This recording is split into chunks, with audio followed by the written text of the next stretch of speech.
Alright, so me and the Mower Outlaw discovered this water hole.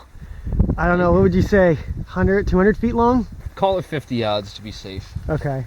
Well, it seems pretty hard bottomed. Meaning there's not a lot of mud. Doesn't look like a lot of people come through here. I guarantee no lawnmowers have ever come through here. I guarantee that.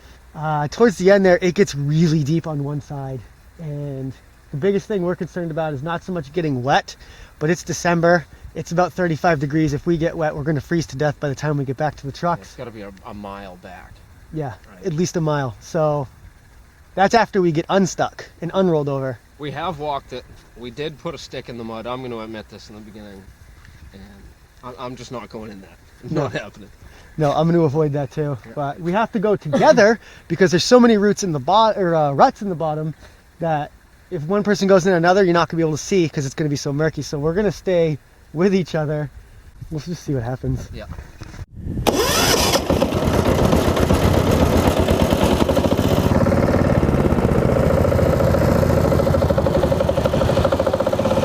Here goes.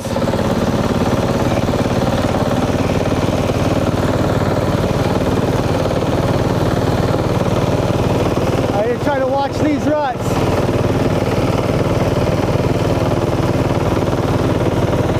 Oh, I'm going in one.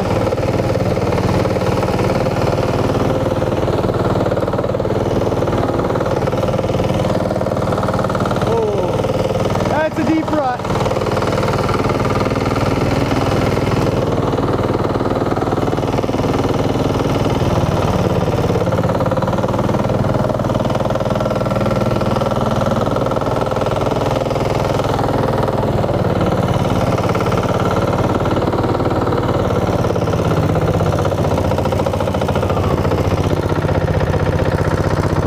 Either stay right and just kind of, it's going to be deep, you could possibly roll, but it's easier to get out.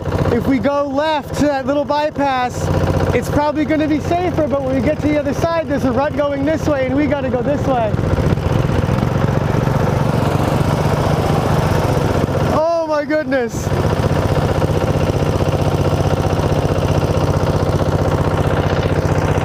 Oh, I'm going to get the camera out. I'm going to get the camera out. He's going to do it.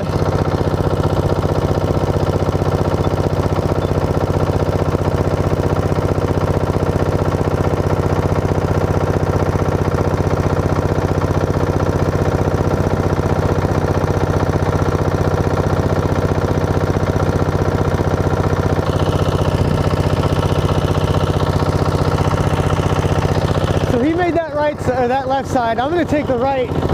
I'm a big fan of the road less traveled.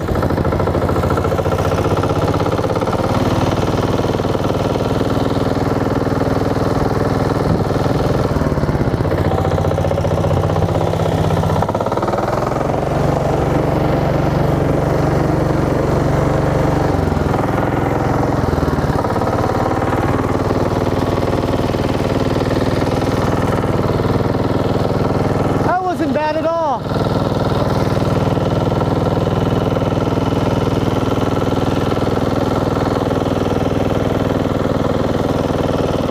So we've made it through the water hole and it was actually fairly effortless, which was a little disappointing.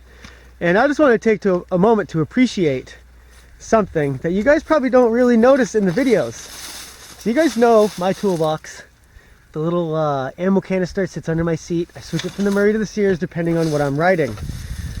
But this guy has a hoarding problem. Look at all this stuff on this rack.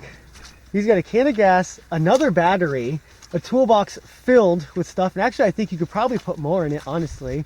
You got a bag of stuff that you keep there, another ammo canister here, and then another box between his legs. How much do you have? There is videos where I've had washers and parts to help you, and you just went through all that water and I had a towel to dry your foot. I have enough for anything and everything. I've got towels, drinks, snacks, oils, every nut and bolt that you need to replace on this I have another of. I have extra wheel bearings in case my front bearings go, extra keys, extra wheel keys. I have an extra keyway for the crank for the flywheel. If one shears off on trail, we can change it. I have everything. The other cool thing was, now that he has actually 2 batteries, if he carried a 3rd battery, he could potentially weld. We were discussing this earlier. If you brought a welding rod, and a couple sets of jumper cables, you could weld on the 36 volts produced by 3 car batteries or tractor batteries.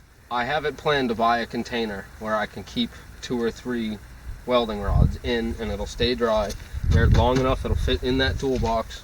I just need a set of short jumper cables to do it. Welding on the trail. Yes, sir. Doesn't get much better than that.